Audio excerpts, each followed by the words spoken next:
ছোট মাছটা বরাবরই আমার পছন্দের তালিকায়। বড় মাছ থেকে আমি ছোট মাছটা খেতে বেশি পছন্দ করি। সেরকমই আজকে রান্না করব হাতে মেখে ছোট মাছের চচ্চড়ি। আগে আমি একদমই এরকম কাঁচা হাতে মেখে রান্না খেতাম না ছোট মাছ, কিন্তু ইদানিং আমার এরকম হাতে মেখে রান্না করাটা খুব ভালো লাগে। হঠাৎ একদিন একটা দিদার বাসায় খাইছিলাম এরকম করে হাতে মেখে, তারপর থেকে এই রান্নাটার আমি একদম ফ্যান হয়ে গেছি।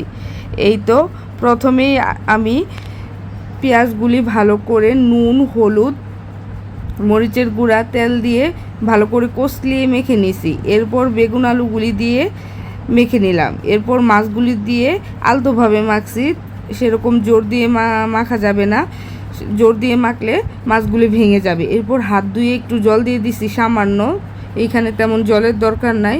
এরপর একদম লো হিটে বসিয়ে রাখছি। লো হিটে বসিয়ে রাখলেই হয়ে যাবে, এটা হাই হিট দিলে পুড়ে যাবে আবার। এই তো হয়ে গেছে।